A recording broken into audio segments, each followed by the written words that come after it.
Market में NTPC green energy का IPO open होने वाला है। अब आईपीओ से रिलेटेड जितनी भी इंफॉर्मेशन है ना कि भाई आईपीओ कब से कब तक ओपन रहेगा, आपको अलॉटमेंट का स्टेटस कब पता चल जाएगा, आपका जो इन्वेस्टमेंट है उसका रिफंड कब आ जाएगा, ये सारी चीजें आपके सामने यहां पर मैं क्लियर करके बताऊंगा। साथ में आईपीओ का कितना ग्रे मार्केट प्रीमियम चल रहा है, उसके हिसाब से इसमें लिस्टिंग कितना मिल सकती है, वो भी चीजें हम समझेंगे।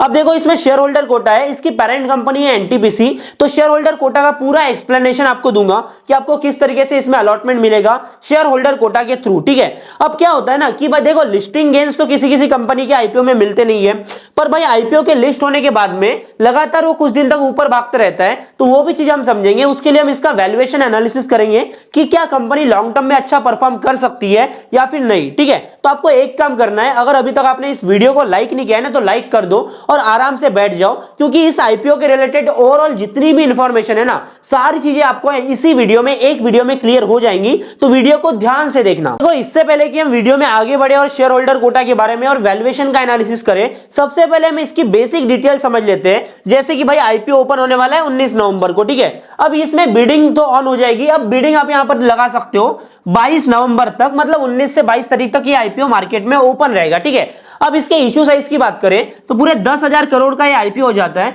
मतलब 10,000 करोड़ ना काफी बड़ा आईपीओ हो जाता है। अब जब मैं आपको ग्रे मार्केट प्रीमियम बताऊंगा ना तो आप समझ जाओगे कि भाई इतना भी बहुत बढ़िया है, मतलब अलॉटमेंट हमको आराम से मिल जाएगा। क्योंकि ग्रे मार्केट प्रीमियम जब किसी कंपनी का 100% होता है ना, जैसे बजाज हाउसिंग फाइनेंस हो गया, वारिका हो गया, तो उसमें सब्सक्रिप्शन काफी ज्यादा गुना लगता है, जिसके कारण अलॉटमेंट में मारामारी हो जाती है। पर यहाँ पे शेयर होल्डर कोटा भी है और ग्रे मार्केट प्रीमियम भी ज्यादा नहीं है, जो कि आगे मैं आपको बताऊंगा।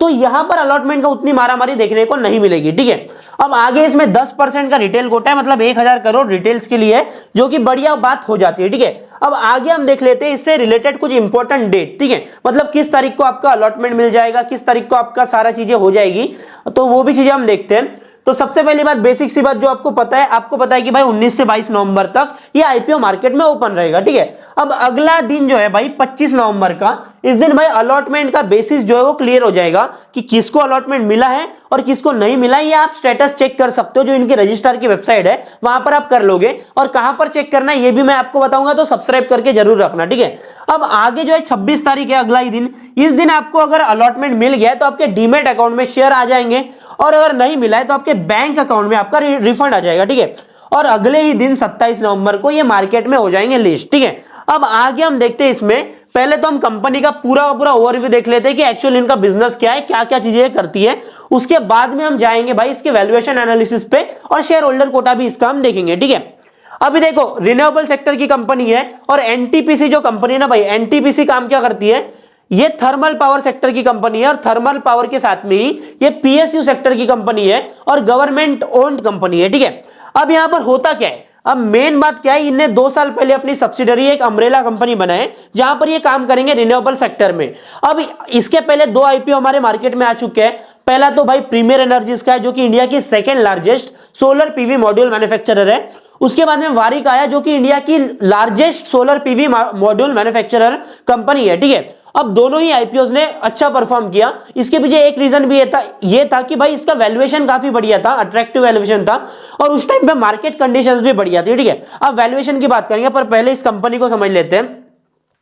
अब देखो एनटीपीसी ग्रीन एनर्जी काम क्या करती है, ये काम करती है सोलर पावर सेक्टर में। अब यहां पर तो ये विंड में भी है और हाइड्रोजन में भी आ रहे हैं, पर भाई मेजॉरिटी जो इनका है ना 90% से भी ज्यादा जो बिजनेस है, जो कमीशन बिजनेस है, वो भाई यहां पर सोलर पावर सेक्टर से आता है। तो इसको हम सोलर पावर सेक्टर की कंपनी मान के चलते हैं। अभी हम बात करेंगे इसके फाइनेंशियल्स के ऊपर। तो 2023 में इसने 171 करोड़ का नेट प्रॉफिट किया है, और उसके बाद में 2024 में 344 करोड़ का। ठीक है, मतलब अच्छा खासा जंप देखने को मिला है। अब यहां पर क्या होता है मालूम है, जब वैल्यूएशन कोई कंपनी के प्रमोटर्स लेकर के आते हैं ना, तो वहां पर हमको तो पता नहीं भाई कि आगे हो सकता है कि भाई 2025 में ये 600 करोड़ तक चला जाए।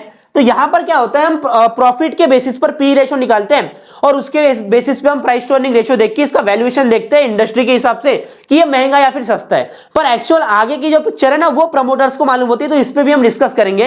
पहले ये समझते हैं कि इसके हिसाब से इसका वैल्यूएशन कितना निकल के आता है। ठीक है, अब इसका प्राइस बैंड की अपर लिमिट है 108 रुपए की।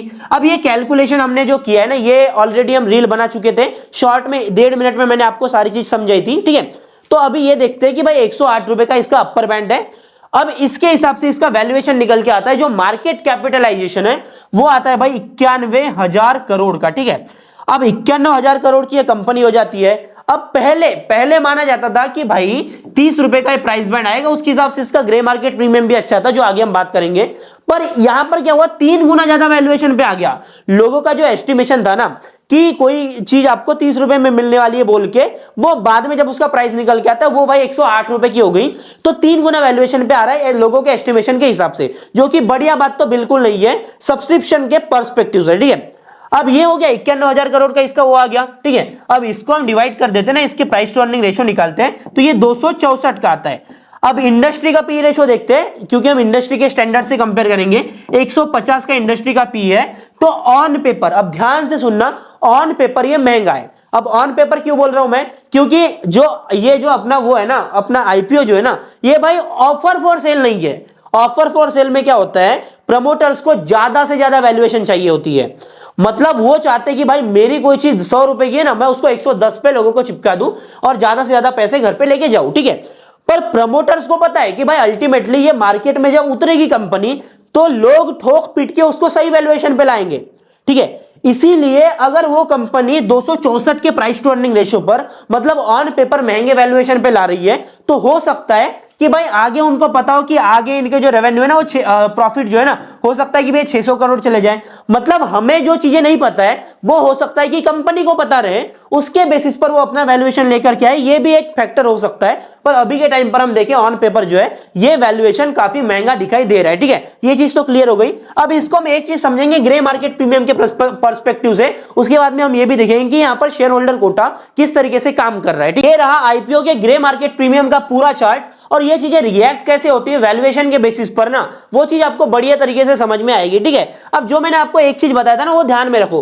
पहले इधर से हो जाता हूं मैं थोड़ा, तो पहले माना जा रहा था कि इसका 30 रुपए का प्राइस बैंड निकल के आएगा। ठीक है, उसके हिसाब से भाई इसका ग्रे मार्केट प्रीमियम चल रहा था 30 रुपए। 30 का प्राइस बैंड, 30 का ग्रे मार्केट प्रीमियम, मतलब पैसा डबल।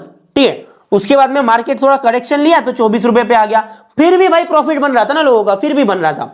अब क्या होता है, कंपनी डीआरएचपी फाइल करती है। अब यहां पर मैं शेयर होल्डर भी समझाऊंगा डीआरएचपी के बेसिस पे, पर ये समझो डीआरएचपी कंपनी ने फाइल किया, उसके बाद में क्या हो गया, ये जो 30 रुपए का प्राइस बैंड निकल के आ रहा था, उन्होंने बोला कि भाई नहीं, अपन 30 रुपए पे शेयर नहीं देंगे, अपन देंगे 108 रुपए पर। हो गया 3 गुना हो गया।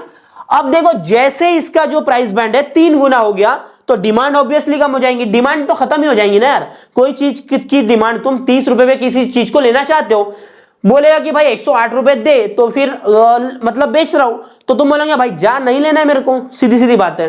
तो यही हो गया, जा नहीं लेना है मेरे को, 10 रुपए पे आ गया। उसके बाद में मार्केट भी खराब हो गया, जा भाई बिल्कुल नहीं लेना है मेरे को, 3 रुपए पे आ गया। इसी तरीके से इसका ग्रे मार्केट प्रीमियम जो है वो खत्म हो गया। अब भाई लिस्टिंग जो होती है वो ग्रे मार्केट प्रीमियम के ही बेसिस पर नहीं होती, क्योंकि एक्चुअल जो वैल्यूएशन है ना, हमको लगता है कि भाई पब्लिक वैल्यूएशन देती है, ऐसा बिल्कुल नहीं है। वैल्यूएशन इंस्टीट्यूशंस देते हैं और पब्लिक जो है ना उसको फॉलो करती है, क्योंकि पब्लिक को लगता है कि भाई स्मार्ट मनी तो स्मार्ट है, ऑब्वियसली स्मार्ट है, तो अपन उनके पीछे भागेंगे बस। जो वैल्यूएशन डिसाइड करती है इंस्टीट्यूशन, उसके पीछे हम भागते हैं। शेयर होल्डर कोटा में आप पहला तो शेयर होल्डर कोटा के साथ में अप्लाई कर सकते हो और रिटेल के साथ में। ठीक है, स्मॉल एचएनआई एचएनआई अभी थोड़ा शांत रहो। ठीक है, अभी बता दो आराम से। देखो शेयर होल्डर कोटा का बेनिफिट क्या है, एक डीमेट अकाउंट से आप 2 एप्लीकेशन लगाओगे। पहला तो एक रिटेल में बेसिक अपनी 13-14 हजार की एप्लीकेशन जो है वो लगाओगे। शेयर होल्डर कोटा में आपको लिमिट मिल जाती है 2 लाख रुपए की, 2 लाख रुपए तक आप कितना भी अलॉटमेंट लगा सकते हो। ठीक है, अब रिटेल में क्या होता है, यहां पर लॉटरी बेसिस में अलॉटमेंट होता है। ठीक है, अब लॉटरी बेसिस में का मतलब कि जैसे 10x का सब्सक्रिप्शन बढ़ा ना, 10 में से 1 को मिलेगा, किसी को भी मिलेगा लॉटरी के बेसिस पे भाई, जिसका लक निकल गया उसको मिल जाएगा। पर शेयर होल्डर कोटा में प्रोपोर्शनेट लॉटरी बेसिस पर अलॉटमेंट होता है। ठीक है, 13 लॉट आपने लगाए, जो कि मैक्सिमम लिमिट है 2 लाख रुपए की। ऐसे में क्या होता है, अगर 13x का सब्सक्रिप्शन पड़ गया तो सब जिसने 13 लॉट लगाया ना भाई, उसको सबसे पहले अलॉटमेंट मिलेगा। मतलब जो सबसे ज्यादा अप्लाई करेंगे, जिसने 2 लाख की लिमिट अप्लाई कर दी है, उसको सबसे पहले अलॉटमेंट मिलेगा, और जिसने 1 ही लॉट लगाया है शेयर होल्डर कोटा में, उसका नंबर सबसे लास्ट में आएगा। ठीक है, इस हिसाब से जो सबसे ज्यादा एप्लीकेशन डालेगा अमाउंट की, उसको सबसे पहले अलॉटमेंट मिल जाएगा। इतना सिंपल है और ज्यादा सोचने वाली जरूरत भी नहीं है, क्योंकि इसको एक्सप्लेन करने जाऊंगा तो थोड़ा डीप चले जाएगा, क्योंकि भाई ये डिपेंड करेगा सब्सक्रिप्शन कितना एक्स हुआ है। ठीक है, अब दूसरा है, आप शेयर होल्डर कोटा से एक लगाओ जिसकी लिमिट 2 लाख रुपए, और स्मॉल HNI से लगा लो, और बिग HNI तो ज्यादा लोग लगाते नहीं है, तो आप ये भी लगा सकते हो, एक शेयर होल्डर कोटा से और एक बिग HNI से, ठीक है। फाइनल कंक्लूजन की बात करें तो इसके पहले एक सोलर पावर की कंपनी आई थी, वारी का आईपीओ जो है तो लगभग मेरे हिसाब से 30 के पी रेशियो पर आया था।